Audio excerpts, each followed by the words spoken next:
Hello, everyone, and welcome to the Show Me Show podcast for episode 60. Big 6-0. Shout out to Babe Ruth.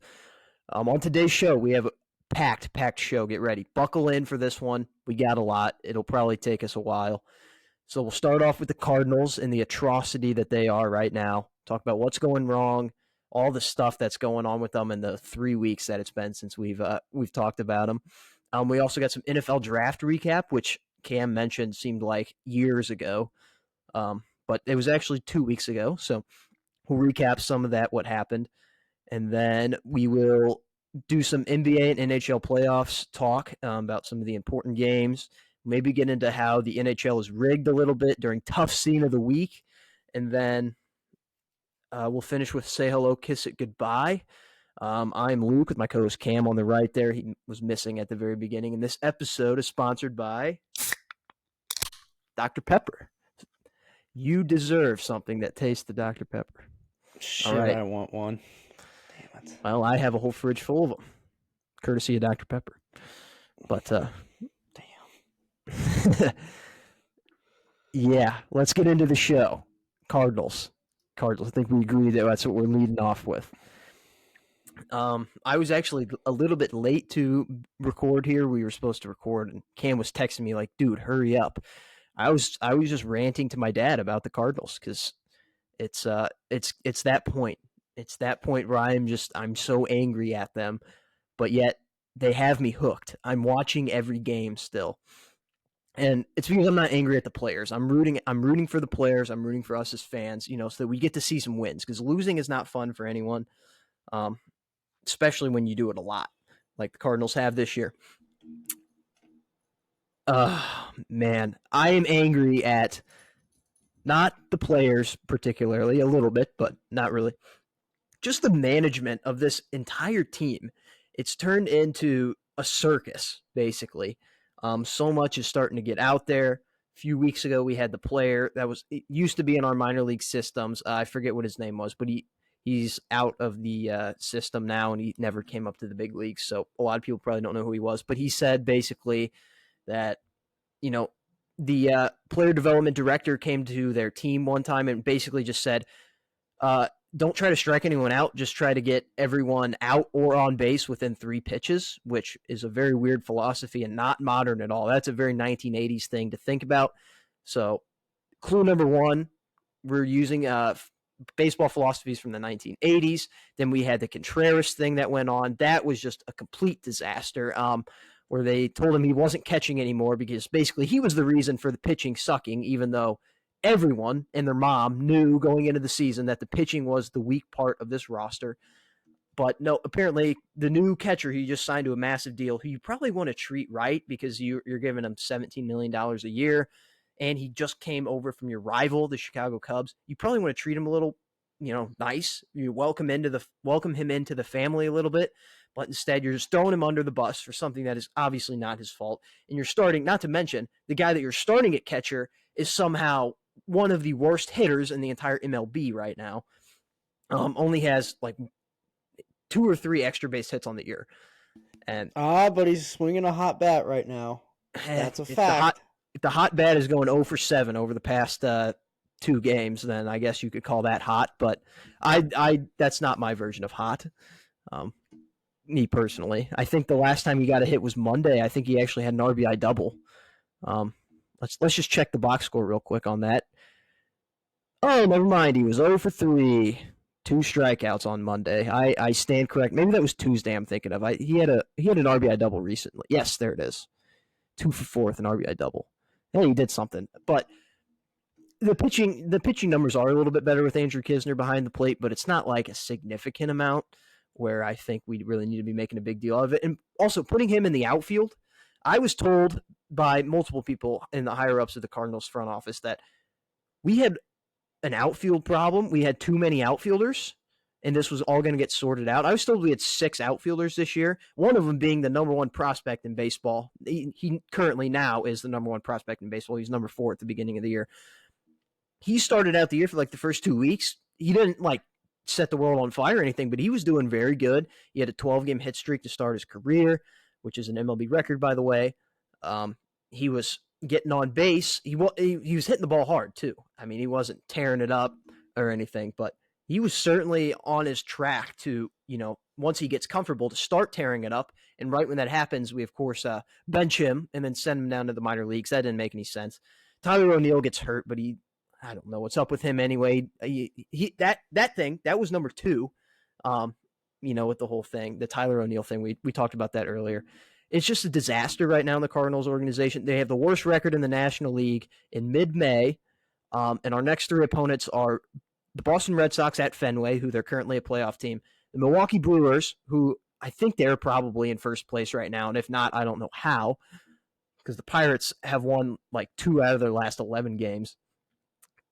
And then we have the LA Dodgers, who are also first place in their division. Those are our next 3 opponents, so it's not looking up. And our starting pitching is one of the worst in all of baseball, other than like the A's and the Mets. And the A's aren't even trying to win games. They're literally purposely trying to lose games. So I don't even count them in the stat, really.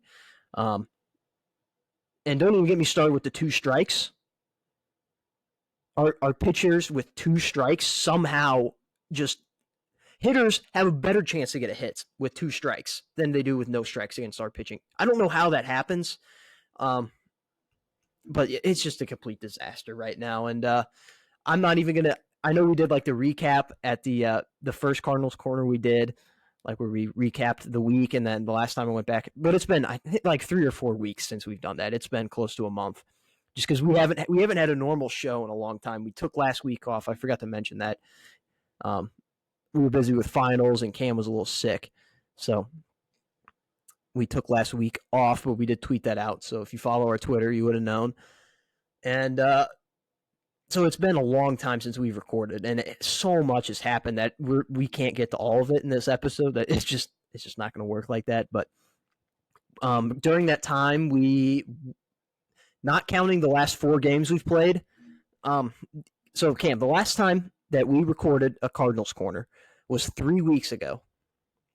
Uno dos tres. It's 21 days. Now, if you don't count the last 4 days, 4 games, do you know how many games that we had won in those 3 weeks? In those 2.5 weeks, how many games we won? Take a guess. I think 3, 4. You would be wrong. We actually won 2. I thought we're on a 3-game winning streak, though. Not counting that. Like before that 3-game winning streak. Oh, okay. So technically 5. Technically 5, and but in 3 weeks, 21 days, we've won 5 games. That's not what you want to. That's not what you want to be doing.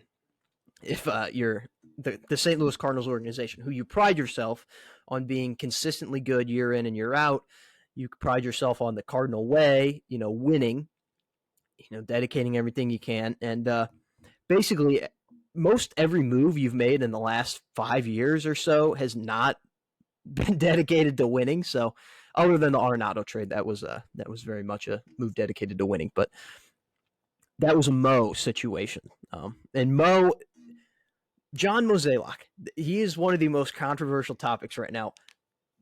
Cardinals fans are calling for his head right now. I don't think he's the problem. I don't think he's the issue. I think he's actually a really good GM or president of baseball operations, which is what he's doing right now. But he's still kind of like doing the GM stuff. I think he's brought in some really good players. His free agent signings are a little bit weak, but he's starting to get better with that Pujols one last year, Contreras this year. We'll see how that one pans out, but free agent signings are weak, but he's brought in a lot of good trades. And you know what he does? He creates a winning culture. I mean, we haven't had a losing season since 2007. Some of those seasons we've missed the playoffs, which is not what you want to do either, but he's been very good at getting us to the playoffs, giving us a chance to, compete for the World Series. I don't think he's the problem. The problem is not being able to develop talent. Cam, when was the last time we had a homegrown superstar pitcher that we drafted or traded far earlier on? We, developed him in our system, our farm system, and he excelled for us for many years. Not for many years, but we've got we've got plenty of Cardinal alumni scattered throughout the league. Zach Gallen, No. Sandy. I'm talking about for the Cardinals. Not another team developed like Zach Gallen. I don't have an answer for you. Yeah, exactly. I can only think of Cardinal alumni. Okay. Well, the last true one I would say would be Adam Wainwright. And that, you know how long he's been here. But if you want to talk about, developing and being good in the league until their first contract, I'd say Lance Lynn was probably the last guy we actually developed and turned into a good pitcher.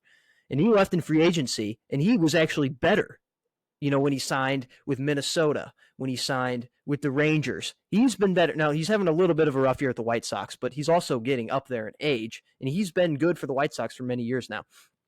He's almost been a better pitcher since he's left this organization. It's not a surprise that all of the pitchers that are coming up to the major league level, particularly starting pitchers, aren't succeeding at all.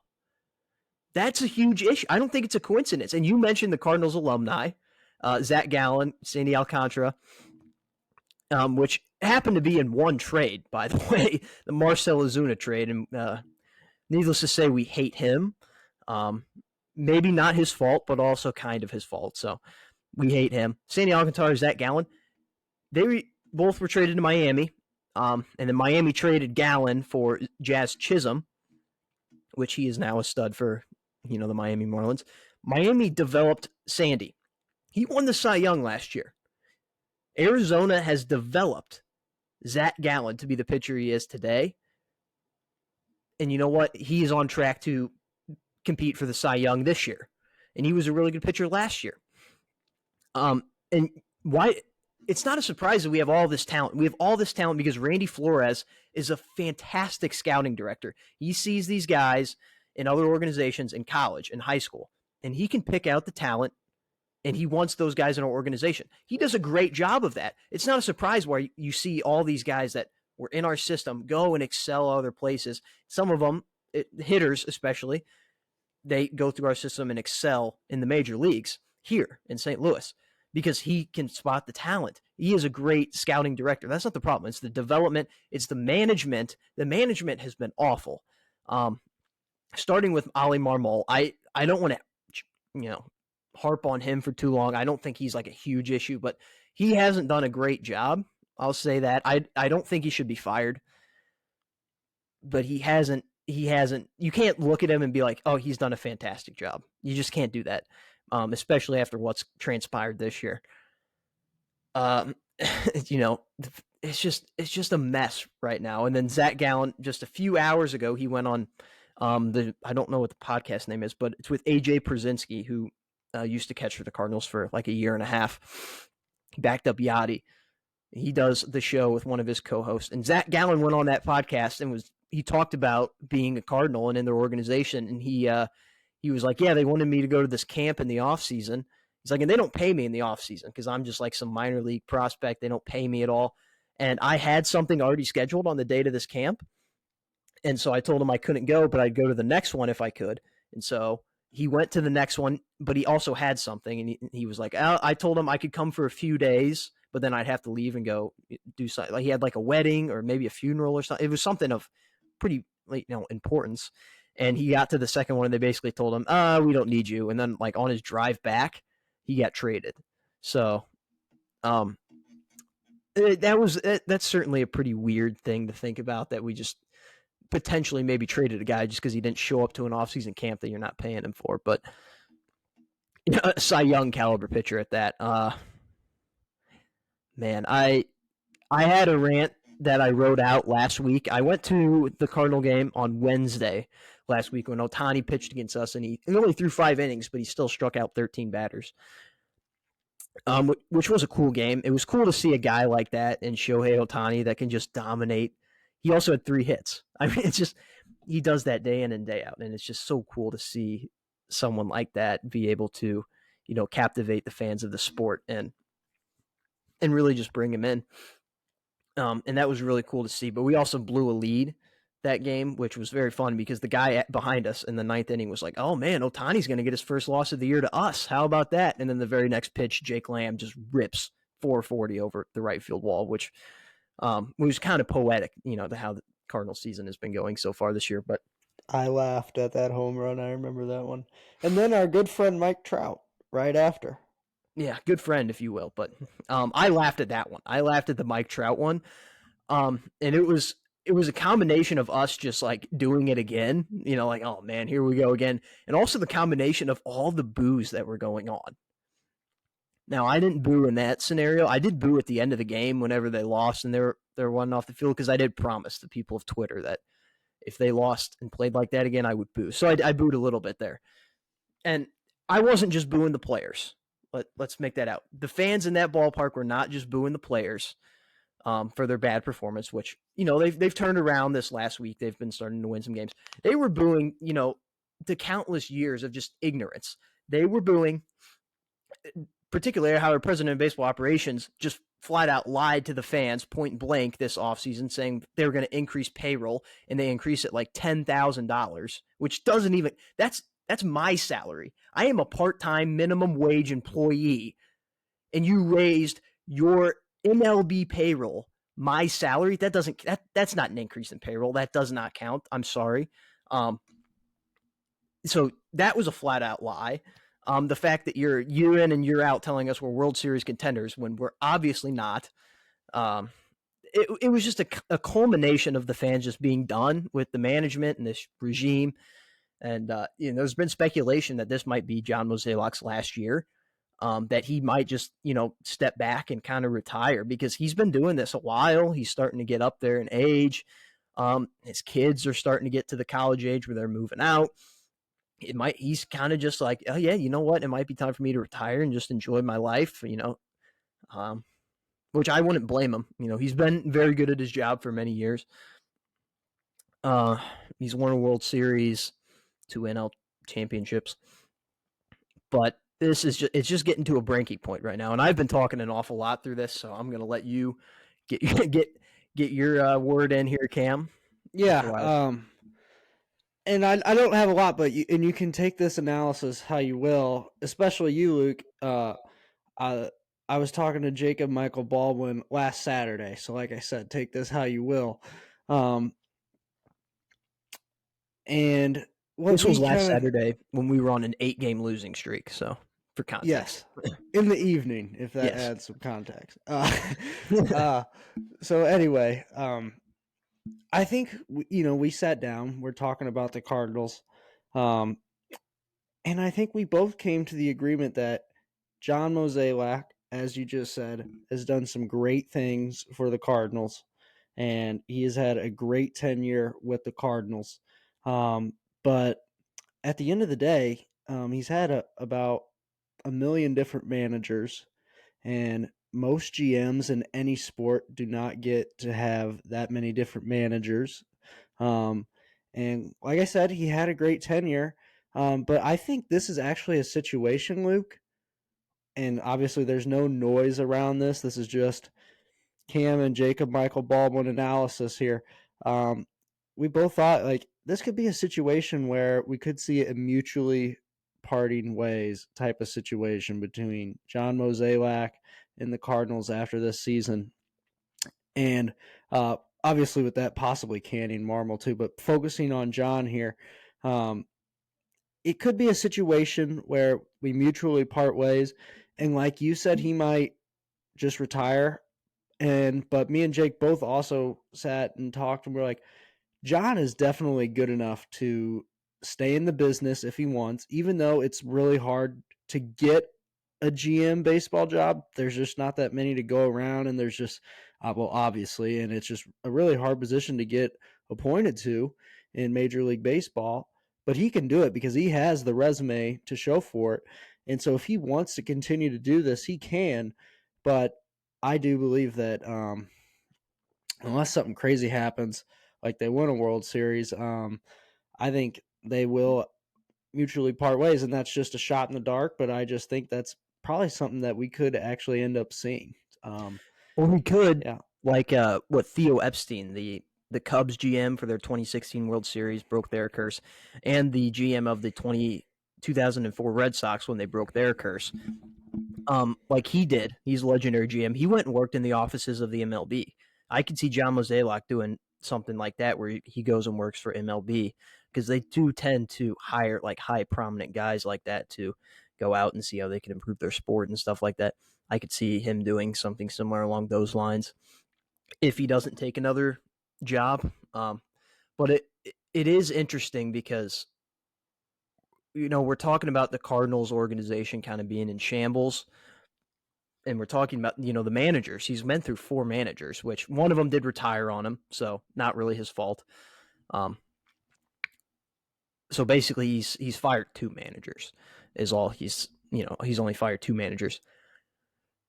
The pitching coach and the hitting coach in the offseason willingly left the organization on their own terms. Jeff Albert said he put it on the fans because he did get a lot of fan criticism, not from me. Early on in his tenure, I criticized him. I became a fan of his when I saw some of the development he was doing in the minor leagues and his hitting lab that he had. A lot of those guys came up and they were starting to do, some of those guys, Brendan Donovan, Nolan Gorman, some of the guys you're seeing right now in this league, Lars Nootbaar, Juan Yepes is a product of that. All those guys came up in his system. He left the org and he's now the Mets hitting coach, which they're having their own problems right now, but it's not something that's just going to pop up, within a month of you being there. So Mike Maddox, he didn't cite any reasons. He said he was just going to take a step back, and then he actually ended up leaving, and now he's the pitching coach of the Texas Rangers, who have one of the best starting rotations in baseball. And then also Matt Holliday. I don't know if you remember Matt Holliday. He was going to be the bench coach this offseason after Skip Schumacher took the Miami Marlins manager job. Matt Holliday was hired to fill that bench coach role, and a few days later, he was like, actually, I'm not going to do that. And he cited it. He's like, actually, I overstepped my boundaries. I'm going to, continue to spend more time with his family, which could be true. He might have just been like, you know what, maybe I don't want to do this. He got caught up in the Cardinals lore, maybe, and I want to just stay home with my family. My son is about to be, major league stud for the Orioles. But also he could have saw the same thing that Mike Maddox and Jeff Albert did, and he got out when he could. So it's certainly there's all kinds of signs pointing right now to there is a glaring problem in this organization right now. And I'm not sure any of us know what it is. There's a Trump video where Trump is just going, there is a problem and we have to figure out what it is. Something is going on and it's bad. It's like a 30-second clip of him doing that. That's exactly what I feel like about the Cardinals organization right now. Something is going on.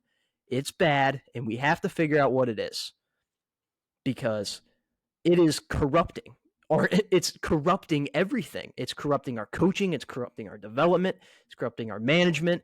And it's corrupting, we're seeing it this year, our play on the field. So, yeah. One thing I will say, we're like, what is the glaring hole here of the problem? I think to just try and find it in case it is the problem, you just get rid, like I said, I think you mutually part ways with John. You might can Marmol, and you kind of just restart. And because at the end of the day, Luke, we said the Cardinals organization is in shambles. The general managing side, yeah, it kind of is in shambles, but it's still the Cardinals. Fans are still going to the games. The brand is still super powerful. It's not like we're looking at like the Oakland Athletics here in terms of, their brand. They're in shambles. They're in true shambles. We're just, but like you said, we haven't had a losing season since 2007. Yeah, but the A's, that's also one problem. It's literally their owner. Their owner has just not invested in the team for years because he wants to move to Las Vegas. So that, we know what the problem is with that organization. I guess we differ from them in that way, but yeah, I guess that's true. But yeah, I guess you clean house sometimes, some spring cleaning to try and get to the root of the problem. And that includes guys that maybe don't deserve, to get fired and lose their job. You might just to make sure you get it all out, you just have to fire everyone. And, not Randy Flores. I want to make that clear. He's done a fantastic job scouting people from the draft, scouting people from other teams' minor league systems to, potentially acquire. bring that talent in. He's done a fantastic job of that. I hope he sticks around, but I wouldn't mind if pretty much everyone else in the organization was fired. If this season goes how I kind of see it playing out, which I hope it doesn't. I still got the hope there that we can put together a run, because we do, after we get done with that stretch, the Boston, Milwaukee, Dodgers stretch. It does get a lot easier. We play the Reds twice. We play the Royals in there. We have the Guardians. None of those teams are really like that good. So that could be something that we capitalize on. And if we don't capitalize on that, I think we'll know by the end of June what this team is, which is a little late to figure it out. But I can confidently say by the end of June, I can tell you if they're going to make the playoffs or miss the playoffs. And if they miss the playoffs, it's not going to be a pretty scene here in St. Louis. We'll say that. There's going to be some serious changes that are going to be happening, which may include hiring Yadier Molina as manager next year, which I don't know how people would feel about that, but yeah, I think we should probably move on from this topic, because I could talk about this all day because it is something that I'm very passionate about. And when fans boo, it's one thing. It's like, oh, they're a bad fan base. They're booing their players. It's, well, you know what? I care a lot about this team. I am a diehard fan of the St. Louis Cardinals organization. I want nothing better than for them to win the World Series. And seeing them in this situation that they are in right now, like, I know Cam is probably the same way about UNC football or something like that, where he is just a diehard about everything about the program. It's kind of what I am for the Cardinals. I want nothing better than to see them do this. And for years upon years, they are just playing excellent baseball year in, year out, putting out a winning product. And this year it is just a complete dumpster fire right now. There is no other way to put it. We're worse than the Rockies. We're worse than the Nationals, who many people had coming into this year ranked as the worst team behind the A's. We're like 7 games behind the Nationals. It's bad right now. We're behind the Reds. And it just breaks my heart to see this organization in this way. And the Cardinal way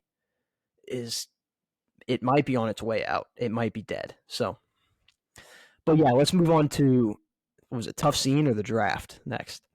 Tough scene of the week. All right.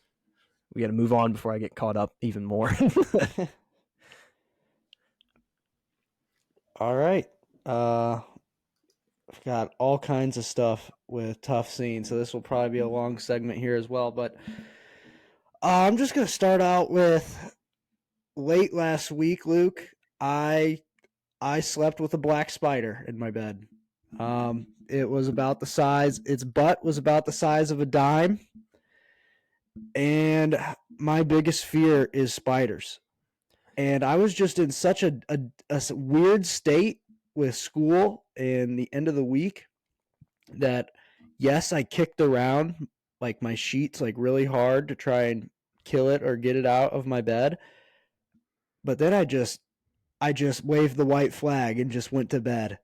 I ended up looking a little bit later, because when you think there's a bug in your bed, you probably know this, Luke, your legs like start itching and like weird scratching and stuff, because that's how I found the spider the first time. Is it was actually running over like my ankle, and then so I thought I was gonna be able to kill it like easily, because it was right there, and I still missed. But anyway, a few minutes later, it was getting back in my head again. I was like, okay, I got to try and find this thing. And I tried to find it, and I was using my flashlight. And I don't really know how this happened. It just happened. It was late at night. I dropped the flashlight, and it hit me in the balls. And then my balls were in my stomach. And it was just a tough scene. I had a spider in my bed, and my balls were in my stomach. So then I just went to bed.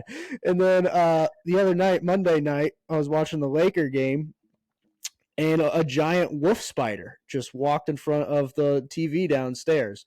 I was able to kill his ass, but it's just a little bit of too many spiders this early into the summer season for me. So just a tough scene. So, Did this said spider, have like a red mark on their body? No, it wasn't a black widow. Okay. I've seen black widows. There are black widows in Missouri. Yeah. There I have killed multiple when I used to live in like actually in the city of Union. Um, when I would ride my scooter, I thought they were pretty cool though because I liked Spider-Man too when I was little. So, but I don't think these are as cool as those spiders, though. I think when they bite you, they don't give you superpowers. I think they just kill no, you. no, they just end you. Yeah. Yeah. Um. And Okay. that was also in the back of my mind at the end. Like I knew it was just a black spider, which I have no idea what that means. But in the back of my mind, I'm just like, what if this just bites my foot and then I just have to like get it amputated? You just think about shit like Oh that yeah. when you're trying to go to sleep. You think about And the yeah, worst case scenario. the worst case scenario with the spider in your bed. It's So called catastrophizing, and it's it's actually a very common thing that people do. They just think of the worst possible scenario. I do that all the time. Like sometimes I'll be like laying in my bed and like my ear will start hurting and I'm like, what if I'm like going deaf or something like that?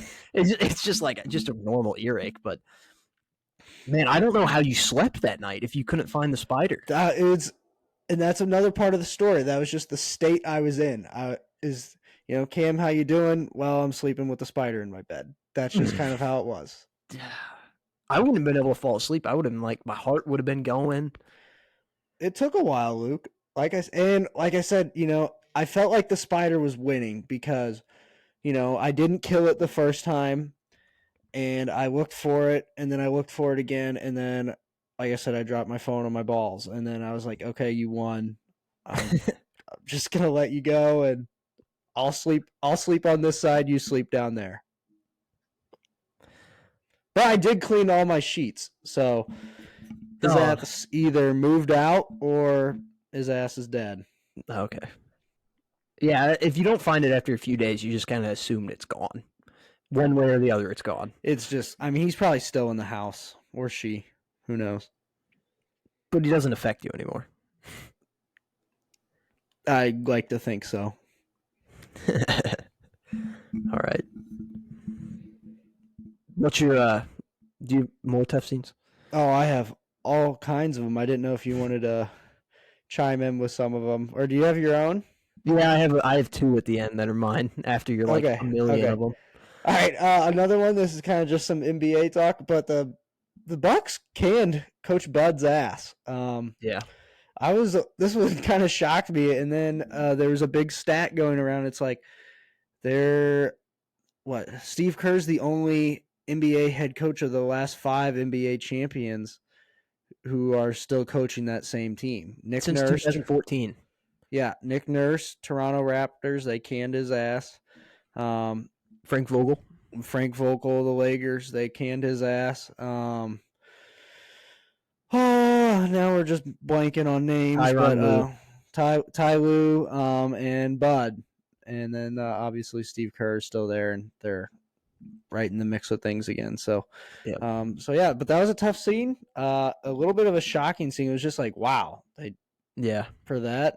I actually Um, wasn't that shocked because I think they've been trying to get him gone for a while because I don't know if you remember the year that they won the championship in that offseason, they're like if it's championship or bust this year. Like if we don't win the championship, you're getting fired. They were like talking openly about that. And I think that they really don't like him as a head coach, and they're just like, well, we don't want to do it if he, leads us to a championship. So this was like a perfect opportunity, like demoralizing first round exit, which actually makes me feel a little bit bad for him because it did come out that like didn't his brother die? Yeah, his yeah, brother. Yeah, like right before the playoff series, his brother died. And so he's in the process of grieving and going to the funeral and stuff while this playoff series is going on. So he actually, shout out to him for showing up to all the games and all the practices to prepare for this while that was going on, because I can't even imagine how that would be. So that does make me feel a little bit bad for him at the same time. So, but yeah, tough scene for sure. all right. And then my next one was so Dillon Brooks had one of the worst NBA playoffs that we've seen. He tried to poke the bear that was LeBron James. and shit talk nonstop throughout the series. Obviously, we all know the Grizzlies lost 4-2, and the Lakers beat them in Game 6 by 40, which was effectively giving Dillon Brooks 40. But then Shams came out with a really, really mean tweet saying that, according to the front office of the Grizzlies, they are not bringing back Dillon Brooks under no circumstances. So the under no circumstances was a little mean, kind of unnecessary, but they added that in there, and it, like I said, I'm sure that did not feel good from Dillon Brooks' side, but he also may have effectively played himself into just a really, really minimal role in the NBA until he can prove himself again. So yeah, well, according to many memes, I don't know if you looked at the replies to that tweet, but it was just the Adam Silver meme of "Get ready to learn Chinese, buddy." Yep. And that's might and the not even Shaq be one? that far of a stretch. The Wong Tong Tiger, yeah, it's Wong really Tong not Tiger. that. It's really not that far of a stretch. Yeah, so that's yeah. crazy too. They're everyone's commenting that, like the Shanghai Sharks meme, like, dude, we've been trying to reach you. Yeah. All that, that could actually legitimately be going on right now. So, yeah, very mean. Yeah. And then my other tough scene was last week. I'm just now starting to get over it. As of yesterday. But I was sick as a mug for about a full week. I played hoops, I guess last Friday. And after we got done playing hoops, let me just give you my basketball stats from playing hoops last Friday night. 1 busted lip, 1 sprained jaw, 1 torn necklace. My chain got broke, and he broke and your then chain. I was sick as a mug after. So those were my stats from last Friday. Pants. I did. It was fun, but it was a tough scene that in itself. And then I was sick for about a week, or not a full week, but about 4 or 5 days. So that really sucked. It did subside when I was with the boys, so I'd just like to point that out. Sick as a mug. And then my next tough scene is a little bit more relevant. The Blues did not get Bedard, in fact, Luke. They got actually the 10th pick, while the worst case scenario actually took place, and the Blackhawks ended up getting the first pick in the NHL draft coming up. So Bedard's heading to the city of Chicago. So we'll be playing him for the next probably 20 years. So yeah, that was that went about as poorly as that could go, literally. This is getting the 10th pick, and we have to play the Blackhawks all the time, and they're going to get Bedard. I think this is our punishment for not talking about the NHL at all this year, but in return, we're never going to talk about the NHL ever again. So take that, NHL. Yeah, that's on them, not we us. hate your league. Yeah. So, God, that was to rig the lottery, because everyone thought it was going to be Columbus that got him. And some people were like, oh, well, it could be the Anaheim Ducks too. And then here come the Blackhawks, who they're bad for 1 year, and they get rewarded with this. They openly tank. They trade everyone that even contributes a little bit to winning. They openly tank, and this is how they get rewarded for doing that. Which, good on them. That was very smart. Did, yeah, you know what, Luke? At the end of the day, they tanked the right way. Oh, yeah. The Blues did not, and we talked about that. So, play stupid games, win stupid prizes. That's the 10th pick. And the Blacks were playing the smart game. So you gotta tip your hat a little bit in terms of that. So I wonder if he'll. Do you think the Blackhawks? Do you think that name will stay the Blackhawks forever? Yeah. Is that a true Indian tribe? I have no idea. I don't know, but I don't know. I would assume it does, because their organization is so poor. It's basically like the Commanders, but worse. I don't know if you remember, but the sexual assault allegations, where they were just basically sexually assaulting every single employee that they had, including some of the players. Yep. And so, yeah, to reward them with Connor Bedard is very mean of the NHL to do. And I honestly think that it taints your league a little bit. If you would have went to some place like Columbus, they got some superstars over there. They've had a winning culture in the past. Why not send them to the Blue Jackets? Chicago, it's all about the city. And then one more thing about this. Chicago is just tanking like expertly right now. All of their sports. They get the number one pick in the NHL. They had the number one pick in the NFL, which they ended up getting another first round pick and DJ Moore for that. And then what's the I guess baseball, the White Sox are, I don't know what the hell they're doing, and the Cubs are just kind of, they're the Cubs. They're hanging around. And then the Bulls are in the NBA draft lottery. A lot of people are saying they're going to get Wembanyama. That would be a huge stretch if they were able to pull that off, because they have I think like a 0.6% chance or something. Yeah, they shouldn't be able to get him. That would be so obviously rigged if they gave it to Chicago. It'd be sick. I'm not gonna lie, but that shouldn't happen. No. So yeah, absolutely not. Okay, next thing here, and the next tough scene. This one pretty recent. Coach K is back. Coach K was appointed special advisor to NBA basketball operations. And look, I'm going to be a real one. I have no idea what that title means.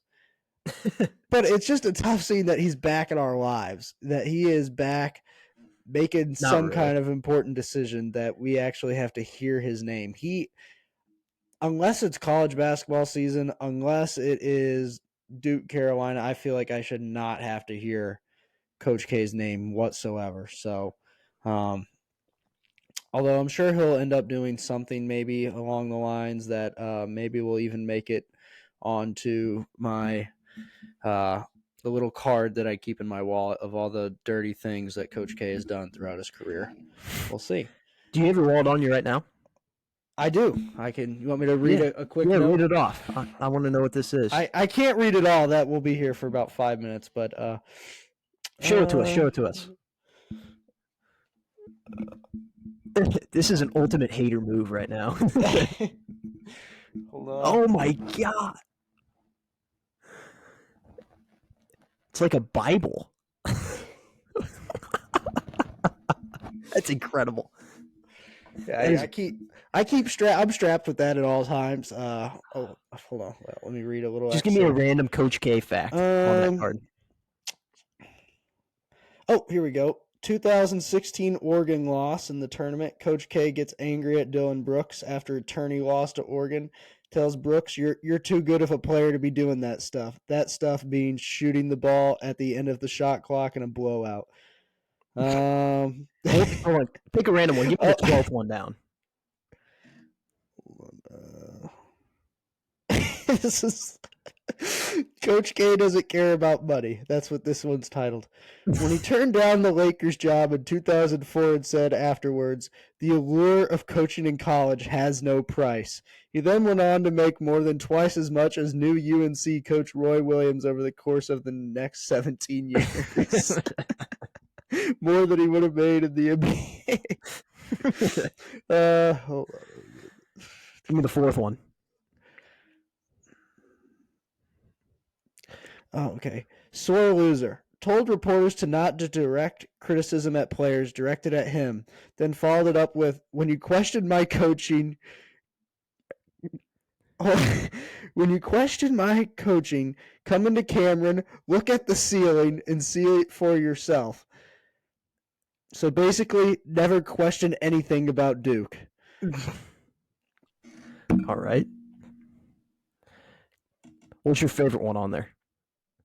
I just like this little tidbit, too.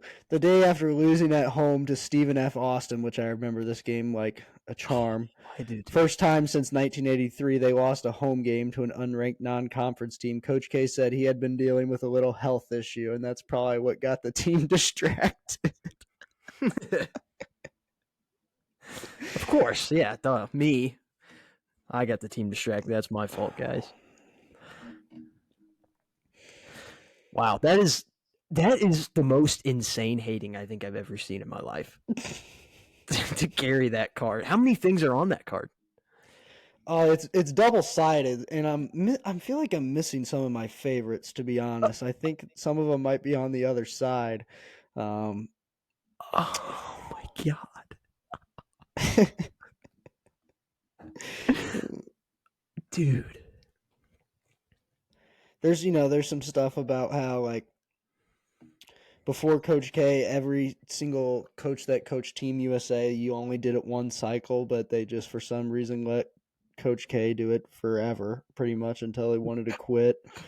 Um, They resolved on the honor system, just like U.S. presidents. And then when FDR like abused it and went for like yeah. full terms, they're like, "Oh, we better put an amendment in for that." It's like Coach K with USA Oh, and basketball. yeah, exactly, and how Coach K was able to use this to his advantage because coincidentally, Luke, Coach K's recruiting class during this time period went from an average of 17.6 ranked class to the number 2.5 ranked class between 2013 and 2018 when he was coaching the team. So, weirdly being able to tell recruits you can FaceTime with LeBron and Kobe. That helps the program. Who knew that?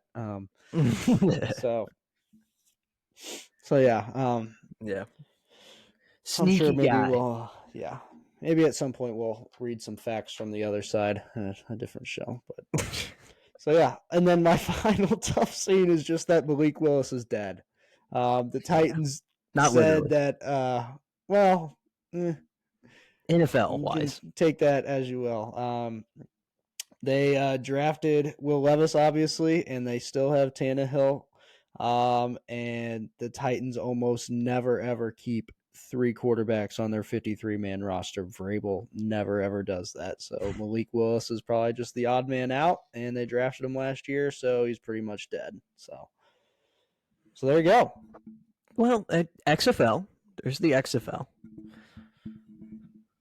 Yeah, I guess. One thing that you could say about Malik Willis is that if you're a team looking to sign a quarterback, maybe to develop or maybe give him a shot, is he won't be distracted by premarital sex. He went to Liberty, That's so true. you don't have to worry about that if you're worried about something like that. So there you go. Maybe. He checks at least one box, Yeah. but also doesn't hit the box. You know what I mean? So there you go. I could see a team like the Seahawks, signing him to pair with Tyler Lockett. They'd be like best bros. I feel like. Yeah, you're Yeah. right. Although Tyler Lockett has since broken the He's seal. married now, but Respectfully, but that's accepted yeah, at the University of Liberty. yeah, So exactly. So yeah, but St. Louis Battlehawks, they're probably gonna be looking for a new quarterback next year. He would literally be when you talk about the I'm down. complete I'm opposite. down. He is complete opposite. Not not a thrower at all like McCarron was. Complete mover. McCarron was a microwave. McCarron, premarital sex, most likely. Well, we He don't had want to. According to what was that announcer's name? to. Brent Musburger. Yeah, okay. And then Malik Willis, yeah, it's literally white, black. Just everything is just complete opposite. So, Couldn't be more black and white. Yep, you're right. So I don't know if I would have used that terminology, but yeah, pretty much. All right, is that all your tough scenes? that's all of them. Fine, okay. I only have two, so I wrote these down a while ago, and I just never added because I already had a bunch of them. So my first tough scene is Derek Chauvin, basically getting his number retired by the entire USA, which I think they unintentionally did this because his badge number was like 1087 or something that he used, and they're like, no officer is ever going to use that number again for their badge number, which is literally the same thing as retiring a number in honor of someone, which is what happens all the time in sports. And that was like the greats of the job, which some people believe that, the police system is like that, to target people of color. And in that case, Derek Chauvin would be probably a Hall of Famer. um, I don't want to put it in terms like that, but I think this is going to backfire on them because now it's like, oh, why can't I have that number 1087? my college number was 10, whatever. I like the number 1087. Why can't I have that? Well, there was this guy that, did some bad things. We can't have it again. And so it just brings up the topic again of, the George Floyd incident. So that is an incredibly tough scene that they did that, but still somehow not as much of a tough scene as ABC. They, on one of their cutaway screens in the Knicks game for the playoffs, they showed a city skyline of New York City, which included the Statue of Liberty, right? Because the game was in New York. What could go wrong with this beautiful skyline of New York? Well, people picked apart the skyline of New York and were like, there's two buildings in this that are not in the skyline of New York anymore.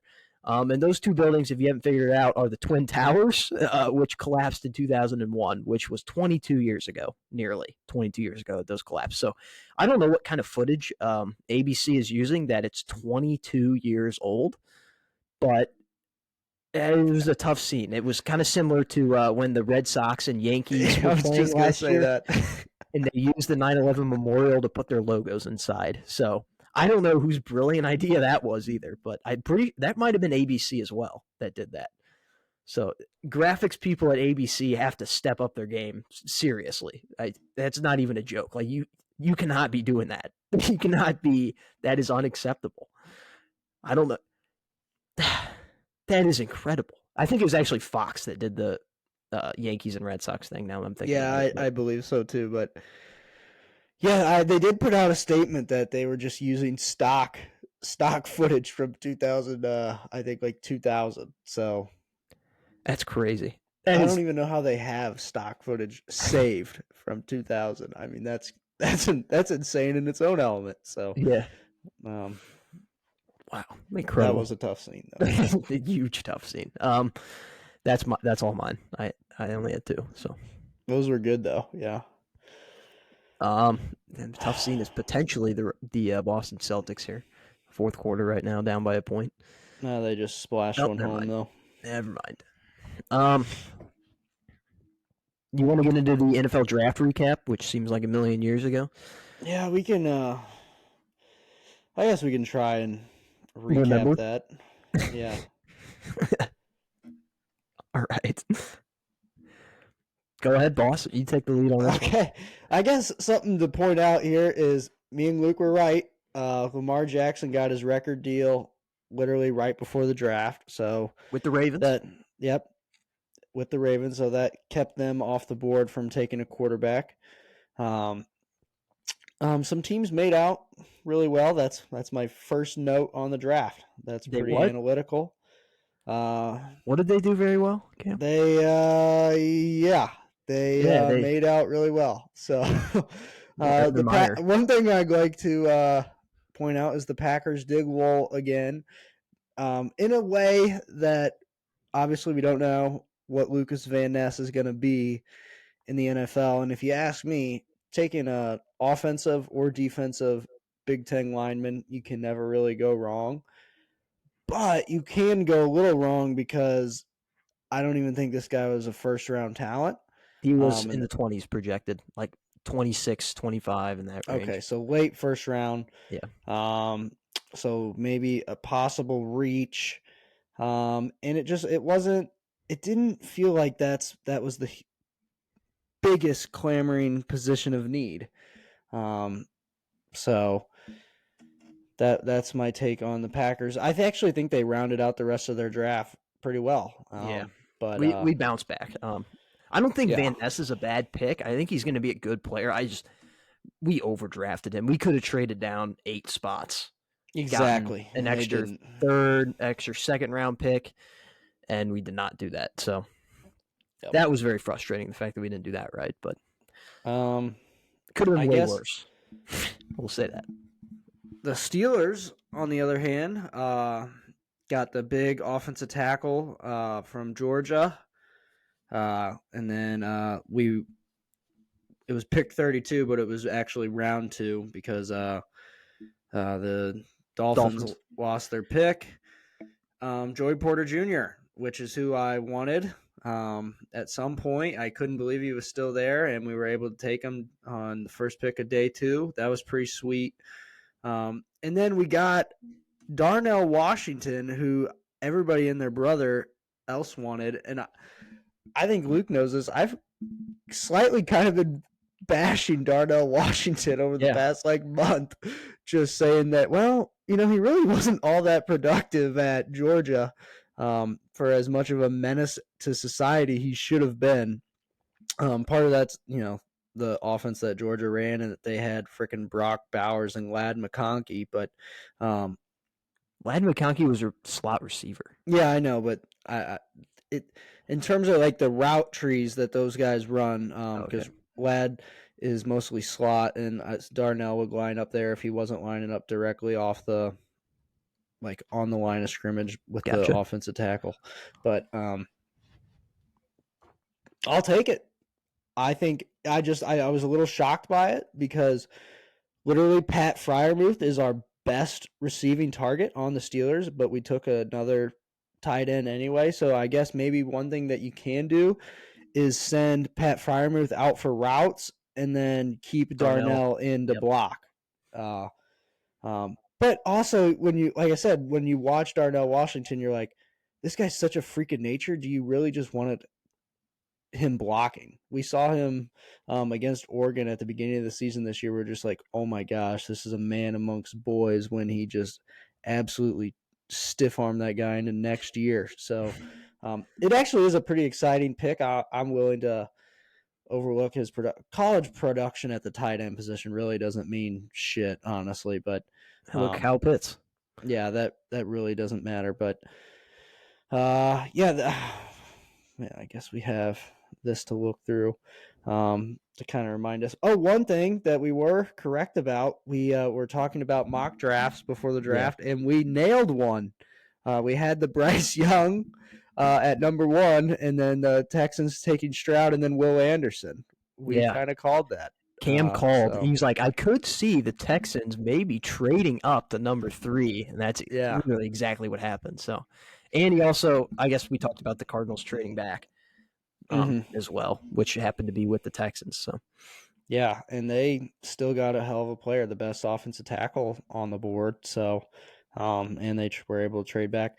I think the first big thing that happened was, obviously besides that trade, AR-15 off the board at number 4, Anthony Richardson to the Colts. That was pretty sweet. Jalen Carter fell all the way to the Eagles. That was pretty wild. Bijan Robinson was taken by the Falcons, which doesn't really make sense after they just drafted a 1,000-yard rusher last year. Speaking of the Jalen Carter, can we talk about how the Eagles are literally just drafting Georgia defensive players? They drafted, to be honest, it's really not a bad strategy. They know what it takes to win, and they play in the SEC. So yeah, and it did come out that NFL GMs were getting pissed that Howie Roseman was getting so much praise for taking Georgia players, when it's like, well, why? Yeah, of course he is, because they were the best defense on the national title team. So, of course, taking their best players and putting them on your NFL team is going to seem like a good strategy to the fans. Of course, duh, why are you so surprised? Maybe you try doing it if you want the praise. So, but yeah, they took Jordan Davis, Nakobe Dean last year. This year they took Jalen Carter, Nolan Smith, and then Kelly Ringo in the second or third round. So yeah, they're just building up just a regime of Georgia men over there. And then they also added DeAndre Swift from the Lions, who they ended up drafting Jahmyr Gibbs at 12. And overdraft maybe? Possibly, Luke, possibly. They love them, though. They did take Jack Campbell at 18 from Iowa, so the second Iowa guy off the board, Van Ness, and then a few picks later, Jack Campbell. And then, can you tell me if him and Dan are related in any way? They aren't. They are not related. But knowing Dan's meathead brain, he may have just saw white, muscular guy, Campbell, Big Ten football, draft him. So that could have been a factor. Kind of just looking at some of the picks here. one thing we also hit on: no safeties drafted in the first round. Mm-hmm. So Brian Branch fell. I was yeah, surprised he by did.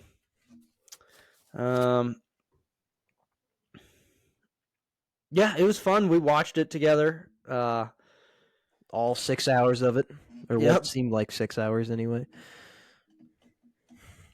Yeah, Yeah. I those honestly for me, I get sometimes a little bit more excited about when some of my favorite players that I watched, like on UNC and stuff, get drafted. Like Josh Downs, he went on day 2 to the Colts, and the NFL has been nonstop posting stuff about him and Anthony Richardson getting together and stuff like that. So, at the team hotel and stuff like that. So that one I was, happy to see. One thing about the Colts, and Anthony Richardson, I've not been a very big Anthony Richardson fan, but he was one of the top quarterbacks. Jim Irsay in the draft room was on so much cocaine, it was insane. He looked like a squirrel. I want to say. No, I think we came to the conclusion at the party that he was on weed. Oh, okay. I think I you're think right. that's what we came to, because Yeah, he was he a was little so bit high. too. He was high off. I mean, he in the clouds, but at the end of the day, I don't think it was cocaine, because he, at the same time that he was in the clouds, he was also on ground zero. Like, he was chill. He was just Yeah, mellowed out. Like, if he was wasn't doing bouncing some, around. yeah, if he was doing some nose candy, I mean, he'd probably would have been going crazy. So, High fiving people, jumping yeah, up I and mean, he was, down, yeah, exactly. He was like kind of just chill. the So, Lions guy that drafted it, Jahmyr Gibbs. He might have been on a little bit of coke, but he was getting really into that pick. I'm trying to think, like, I mean, maybe actually it possibly could have been like an edible situation for Jim, because he was almost like 3G. yeah, like he took like a super high dosage of something, like how chill he looked, just chilling in the chair. So that's They just probably told him he had our to. draft day analysis. So yeah, they're Yeah. like, Jim, we know you're high off your ass, but if you're gonna sit here in the war room with us, you gotta chill. He's like, oh, I'll just hit up. Yeah, I'll just take the 3G instead of this white bag of nose candy, Yeah. and I'll just leave this at home. And then there was speculation, speaking of weed, that Brian Dable might have been on some too, might have been hitting the pen in the draft room. Which is, Wild. yeah, that I don't think that's true. I think we came to the conclusion that that was just a piece of beef jerky that he was eating. Which And also then makes sense. yeah. And then as far as draft room setup, the Dallas Cowboys, um, Death Yep. Star, Death the Star. Empire. It's the Empire from Star Wars. It's Jerry Jones is the very old commander. Grand Yeah. Tarkin, Governor Tarkin. No, I think Mike was Governor Tarkin. I think Jerry Jones was Well, Mike's too Palpatine. fat to be Governor Tarkin. Yeah, but Jerry is Palpatine. I He guess. looks exactly like him. You're right. He is Palpatine, but Mike is way too fat to be Governor Tarkin. But Yeah. No, I mean, if you had to tell me, pick one person on planet Earth that is most similar to Emperor Palpatine, my pick would probably be Jerry Jones. Like, not even a joke. I don't. That's He another hates thing. minorities. He's very old. Looks like he should probably be dead. Owns a very powerful corporation, if you will. They're just a lot of similarities. Yeah. I don't think. I don't think Jerry Jones has committed genocide, though. So he doesn't have that really on his resume. I don't know. Did you see at the king coronation what the king was wearing? King, I don't know what the hell his name is. Charles. King Charles? Yeah. Looked just like Snoke from the 8th Hunger movie of Games. Star Wars. No. Snoke. Snoke. Did you watch the The newer Star later Wars movies? ones. Yeah, The later guy that got ones. cut in half. Yes, that Okay. guy. Okay. Yeah. Gotcha. He looked just like him in terms I of was his like- outfit. So I thought you were gonna say Snow from Hunger Games. yeah, Snow is fuck that guy. Damn. Wow. Kinda- Yep. All right, draft analysis, baby. Yep, that's it. Because This was too weak. can't- This was too long ago. Yeah, we can't give draft grades. They're dumb. We don't know until the season's over. But they are funny if you do read them. Mm-hmm. You want to talk some playoffs here before we get to say hello, kiss goodbye to close out the show? Some NBA playoffs Yeah. since we're anti NHL. Yeah. So I get also partial. This is just a Laker Cam update. I would say the vibes are high because the Lakers get Game 6 at home tomorrow evening, if you will. But Luke, there's one person in our way right It's now. not a person. It's a dog, Cam. It's a mutt. It's a corgi, and he's causing me stress. This dog online who picked the series, with the little ball and the little baskets, did it 7 times for the 7 games, had the Lakers going up 3-1, which they went up 3-1, and then having the Warriors come back and win the next 3 games. Well, they got part 1 down last night. It's 3-2.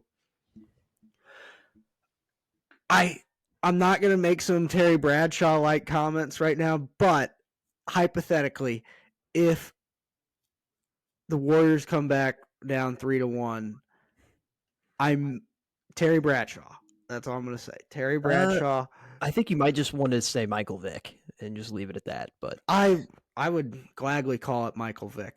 I'm a dog lover, but this mutt needs to go. I mean, this is a little insane. Now, and I don't know why he has to do this right now. Why is he doing it right now? Because I've seen some of this guy's work. He picked TCU to beat Georgia. Obviously, that didn't work. So, I don't. Maybe we'll see this guy collapse here towards the end of the series, preferably at home tomorrow night with the Lakers. Game 6. The Lakers haven't lost at home yet during the playoffs, so that would be nice. And then the other series, Luke. The Heat. I guess we didn't really even get to talk about the first round that much, but the Heat obviously beat the Bucks. And they're up 3-2 right now on the Knicks. They did lose last night as well to the Knicks at the Garden. But they have a chance to close it out tomorrow in Miami. So, which I think they will probably do that. I hope so. And maybe this is greedy of me, Luke, but I'm kind of getting antsy for another Jimmy Butler nuclear performance. The last few games, he's kind of just been pretty quiet. He's still doing good work, but it hasn't been culture. It hasn't been Himmy, though. I just want one more in this playoffs at least, preferably 2. But like I said, that we might be getting a little greedy, but I would just like to see it. So yeah, hopefully the Heat can close out that series. I am actively cheering for them. And then I'm also actively cheering for the 76ers, who are up 2 right now over the Celtics. The series is 3-2. We're in Philly right now. It's 83-81. In fact, this game will probably go final by the time we're done with this show. But this has also been a good series as well. Some close games and then some. Pick. Yeah, they were. Yeah, some close games and then some blowouts, and that's actually been the story of all the series, including the Warriors and the Nuggets games. Mm-hmm. There's been plenty of blowouts, but when the games are close between these teams, it has been awesome. In fact, I've had a lot of fun watching these playoffs. Yeah.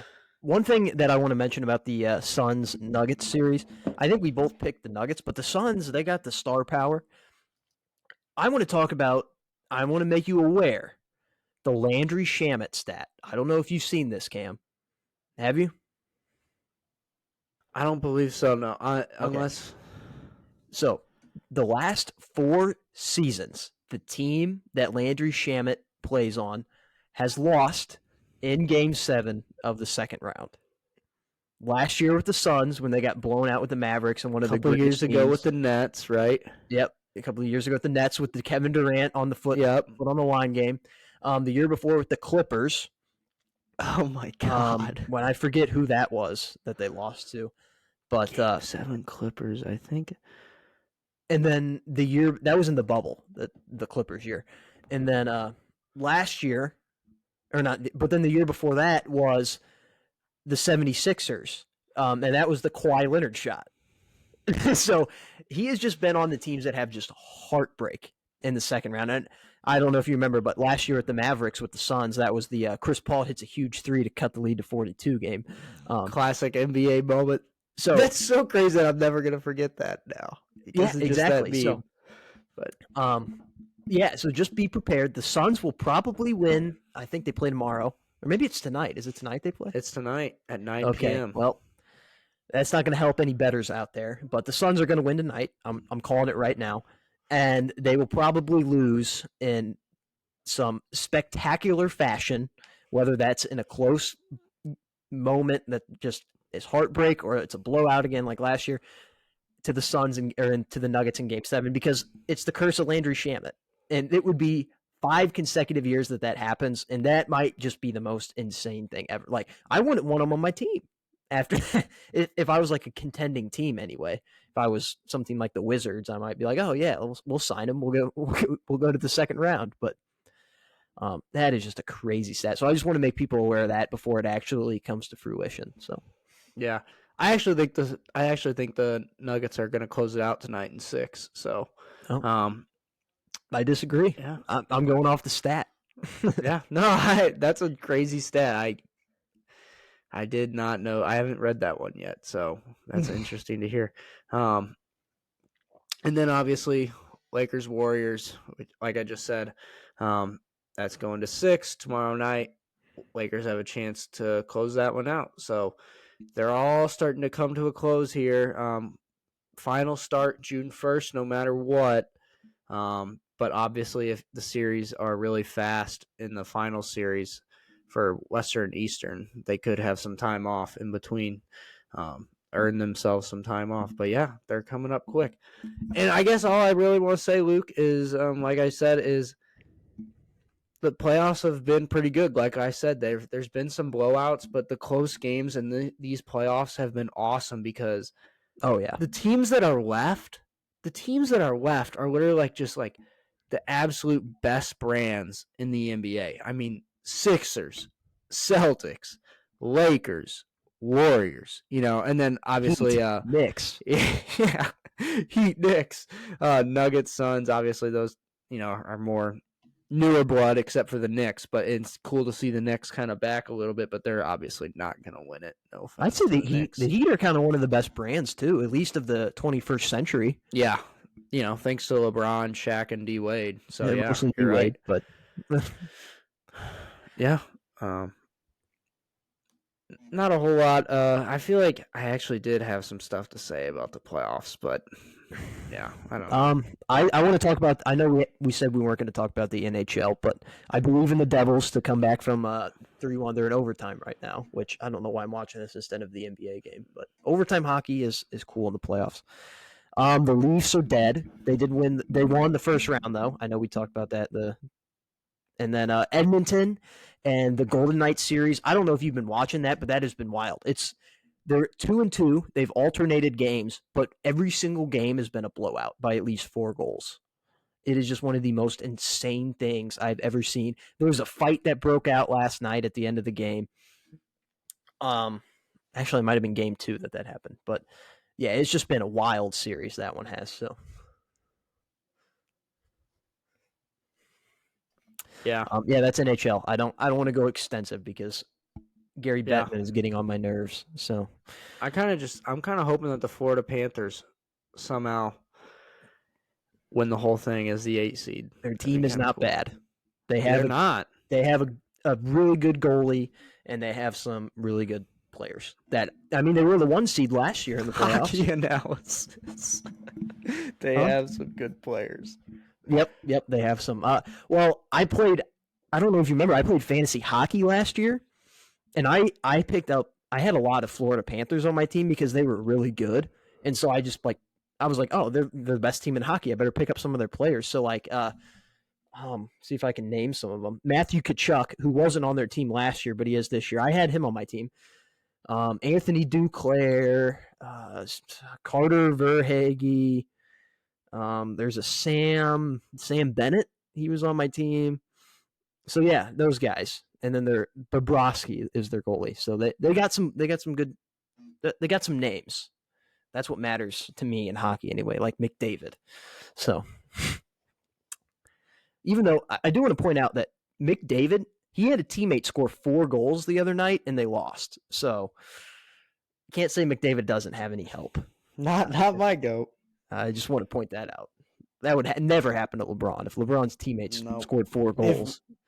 If LeBron had a teammate, let's say each goal is equivalent to 10 points. If LeBron had a teammate that would score 40 points, look out. Yeah. And also, I guess that's one thing I did want to say. That's the difference. This whole series with the Lakers literally all depends on how AD plays. The whole series runs through him. It's actually me and my buddy Sam Ross, we were watching the game last night. We were just talking about how actually refreshing it is to watch the Lakers. It's 2 totally different worlds of basketball, watching the Lakers and the Warriors. Lakers are so much more old school with AD and the mid-range game. The whole team loves the mid-range. Hachimura is he's got such Austin Reeves loves just making moves with the basketball and taking pretty mid-range shots and floaters and stuff. D'Lo.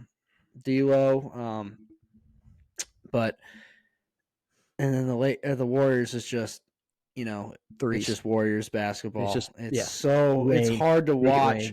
It's not hard to watch in the fact that it's ugly, because I actually appreciate it, but it's hard to watch as a fan of the opposing team because literally they can all just rain at home from 3, and it sucks to watch. It's so hard.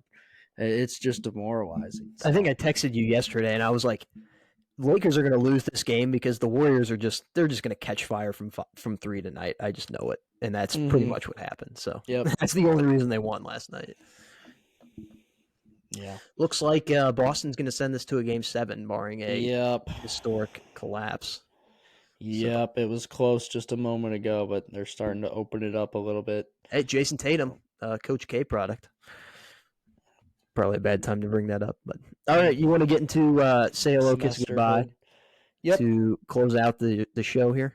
It actually isn't running as long as I thought it would, so yeah, we're doing good. All right, so pretty extensive list here for our say hello, kiss it goodbye here as well. Say hello, Luke, to the KFC spicy chicken sandwich. And I want to take you back on this. A couple of weekends ago, I was at a Popeyes in Columbia, and we were on South Providence Road, which, if you know anything about Columbia, Missouri, it's like the beginning of the miniature hood in Columbia. So shout out. But anyway, we're trying to go to Raising Cane's for my dad's birthday because he wanted to go to Raising Cane's, and the line was just super long. We had places to be. So he put in, Siri, where's the nearest Popeyes? It was just down the road, a mile. And we get there, and she goes, oh, by the way, it has 2 stars on Yelp. And we walked inside, and it was the most 2-star Popeyes you've ever seen.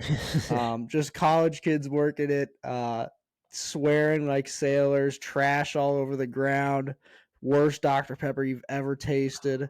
The sandwich was delicious. And so ever since then, I've just been craving a chicken sandwich like the Popeyes chicken sandwich. Well, our good friend Colin Sodi told me that KFC has a decent chicken sandwich, and ever since then I've had their spicy chicken sandwich 3 times, including today. And don't tell me it's the one in Washington. It's the one in Washington. Oh my God, Cam. Here's a stat for you, Luke. Here's a stat for you, Luke. I have never been to a KFC that I know of and more importantly, the KFC in Washington for good reason. It literally got until this shut down past last because week. it was infested with like rats, wasn't it? Yeah, well, yeah, rats were falling into the fryers That's at the disgusting. KFC. You went And there. it is. And it is. Oh. It was disgusting, and I hadn't gone there for 19 and a half years. But I broke the seal, Luke. The classic spicy chicken sandwich, Luke, is something to break the seal for. I love it. The spicy mayonnaise are terrific. The pickles are so good on it. And it's just a great hunk of chicken. It might be the only thing at KFC that they do well. But I'm going to give props where props are due. So say hello to the KFC spicy chicken sandwich. Not an ad, but if you want to make it an ad, you can make it an ad. So there's that. Dr. Pepper, KFC. Yeah, there we go. We're racking up the sponsorships. And it's also just really fun to say, let's go get clucked up. Saying, let's go get clucked up. In fact, I've been using that terminology with Ron lately. Here we go. Let's see.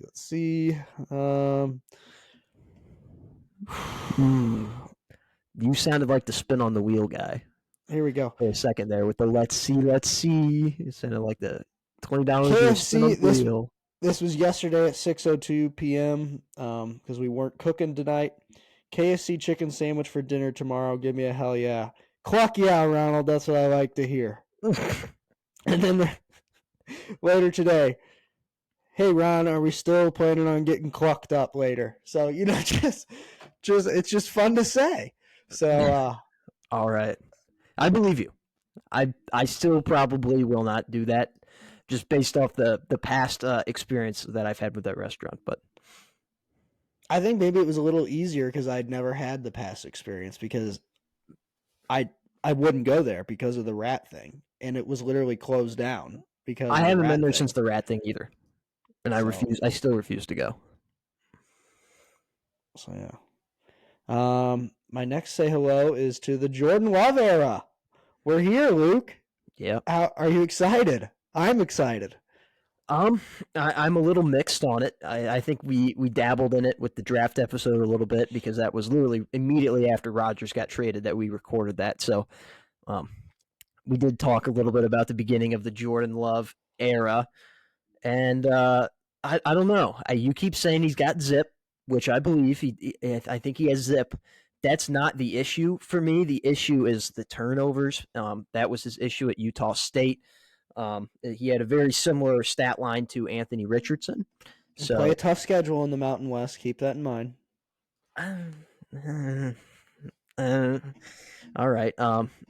Hey, we did develop a former Mountain West stud at receiver a few years ago. So after taking him under the wing for a few years, he wasn't a star right away. It took him 4 or 5 years to become that star, and that was Devontae. Far from a star, actually, if you will. Yeah, he was actually terrible. I wanted him off the team at one point. So, I mean, Jordan Love, he's been under the wing of Rodgers for 3 years, stress-free. He's played one game in one quarter, and the Carolina Hurricanes just won the series against the Devils. The Devils are eliminated. Damn. So, prayers up for Frank tonight. Because the Mets lost the series to the Reds also, so Frank is down bad right now. What was I? Jordan Love. But yeah, the turnover, and there's a lot of young receivers right now. We have a very, very young receiving core. It's actually, I looked at the amount of money invested in receivers across the league, receiving cores across the league, and the Packers are last. They have the cheapest receiving core in the entire NFL, so it's a little worrisome when you have a guy trying to prove himself, and you also have receivers trying to prove themselves. So not really – you need a veteran somewhere in there. Rodgers was the veteran last year, and Cobb was the veteran also. They're both now Jets. So, and even you could say Lazard was a little bit of a veteran. He's also a Jet, so – I kind of feel like the Packers are the Oakland A's right now, and the Jets are the New York Yankees in a little bit of a way, and that they just take our stars. So, but no one on the Oakland Athletics has zip like Jordan Love. That's a good point. Well, Matt Olson used to, so did Matt Chapman. But they don't play there. and Sean Murphy. They all had zip at one point, so they all did used to play there at the same time. Murphy's a Brave, right? Yeah, they were all A's though, Cam. They were all on the same team. Well, that just leads me into our next say hello, because No, say hello no, to that's mine. That's mine. Oh, Please, okay, please, my bad. please let me have that. My Okay. bad. Okay, our next say hello. If you're a long-time listener, you'll know that me and Luke are big. What we were very big Matt Araiza guys. The punter from San Diego State legend, punt god. Greatest punter I've ever seen watching games, which maybe that's gross to admit that watch Mountain West Conference action, but that's neither here nor there. Stuff happens during the college football season. Obviously, Matt Araiza got caught up in some, for lack of a better word, rape allegations, Luke, if you will.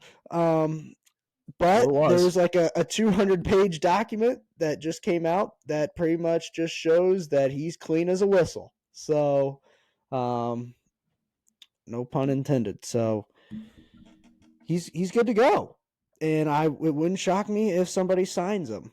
I would be fine if Steelers took a shot in the dark at him. I mean, they've had some experience with guys like that on their team before, so with allegations and stuff. So yeah, we're back to being Matt Araiza guys as soon as he finds a home. Yep. We're just going to assume that the courts got it right and that nothing happened, because I mean that would be better for just everyone involved in the situation, because that is a very terrible thing, and if that didn't happen, that would be great. Agreed. And yeah, it's a win-win if it didn't happen. So, my next kiss it goodbye. Oh yeah, starting the kiss it goodbyes. No, I gotta go. I gotta my say hello. Yeah, exactly. I know. I was stopping myself. Okay. So my first say hello is a slew of Dodgers kids. So a few weeks ago, when I put this on the list, anyway, it was the last week of April, and 4 Dodgers players went on the paternity list. Mookie Betts, Evan Phillips, their closer, Brusdar Graterol, one of the other bullpen arms, and Max Muncy all went on the paternity list at the same time. And also at the same time, Chicago Cub Cody Bellinger, who was on the Dodgers last year, went on the paternity list. And if you do the math, roughly 9 months from the end of April was the end of July of last year, which, if you remember, was right around the time that the All-Star break took place. The All-Star game was at Dodger Stadium. These guys probably had a little bit of fun over that break, and I think people kind of started putting 2 and 2 together when 5 players from that team all went on paternity leave at the exact same time. So they definitely knocked up some women that week. Yeah, that week. I just did the math, and they went to Pound Town during the All-Star break. So yep, hashtag Pound Town. I guess one thing we can say is congrats on the sex. You had your, bringing some new human beings into this world. So congrats. Yeah, hopefully they're all great fathers. So that was a very interesting thing. I had to put it on there. It had to be mentioned. And my other say hello, which is the one I stopped Cam from earlier, and I actually didn't even realize he had this until I looked at his list, but we both had it. I think he was alluding to this with the Braves. Is that what you're talking about? Yeah, yeah. So say hello to Gaz. And if you have been on Twitter for the past few weeks, you might know who that is. He is the shower food review guy. So when he takes his morning shower, he takes usually a fan suggested food, and he eats it while he's in the shower, and then he reviews it on Twitter, which is a very interesting concept. He was he made multiple appearances in our group chat on Twitter, the Senate, And then out of the blue one night, Cam added him as a member of the Senate. He made him, he anointed him as a senator of Twitter. And he has fully embraced the role. He's been very active in multiple conversations, answered all of our questions about the food reviews, gave us a heads up on some of the sponsorships and partnerships that he's going to do for the shower food. Like we've known about the Mr. Beast thing for a while now that he did this morning. And he's also engaged in multiple MLB conversations, which he is a Braves fan, so we're all very jealous of him. And he's going to a Rays game next Saturday. So if you're going to a Rays game next Saturday, I think it's next Saturday, not this. Yeah, next Saturday, going to a Rays game. So if you're going to go to a Rays game, he'll be there. The shower food review guy. And he's actually the first person in the history of Twitter to reach 60,000 followers. So shout out to him for that. Can we clap it up for him? Yeah, we'll clap it up for him. That's a big achievement. First ever, too. Yeah, first person in the history of Twitter. Not even the owner of Twitter, Elon Musk, has 60,000 followers. So, yeah. It's I added, like Luke said, I added him. I guess it's been about a week. It's been a fun week in the Senate. I mean, he like Luke said, he contributes to conversation. He'll sometimes even start conversation. I really like having Gaz in the Senate. And the Senate is a chat that we've had since middle school. So 6 years now? Wow. In fact, I had my Twitter anniversary a couple of days ago, my 8th Twitter anniversary. So I've seen some shit on Twitter, that's just how it is. So been in the woods too long. I've been in there for so long, the trenches of Twitter, but I love that app. So, but yeah, we love Gaz, and hopefully he'll stick around in the Senate. So he's a better member than MMG is. MMG, way better. He's made some appearances in the chat. MMG has, but it's been a while. I think he just kind of muted us. So yeah. So yeah, to say the least. That's my solo. Yeah. My first kiss it goodbye is to my community college. I am leaving my current school, and I will be enrolling at Mizzou next year. So we both, like me and Luke just said, we finished finals this week. And so, yeah, transferring away from the community college. It was, it's not a bad school. It just wasn't the environment for me, Luke. Very mundane. It was much like high school. Like high school. Yeah. Too much like high school, except there was no fun. No fun and chaos of high school. Just the everyday chaos of high school. Yeah. That just it wasn't there at ECC. So it was just very mundane. And I just figured there were some other factors that went into it as well, that more on a personal level, but it was just like, man, if I don't really like it, then I probably shouldn't actually just go there. Yeah, that makes sense. So I second that kind of. Mizzou. I am not leaving my community college. I still have a semester left that I'll be finishing up in the fall, but I am done for the semester. So summer is officially here. We're kicking it off.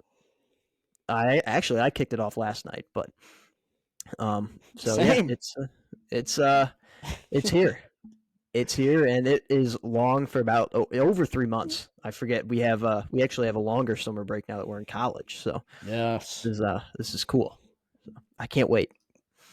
Yeah, summer is very cool.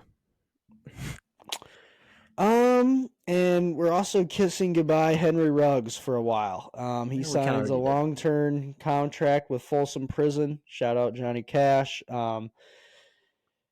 His ass is gone for like at least a 3-year deal with the possibility of up to 10 years. Yeah. So he's never playing in the NFL again. Yep, he's gone. That. He's 3 years. He's already been out of the league for over a year now. Could you imagine that?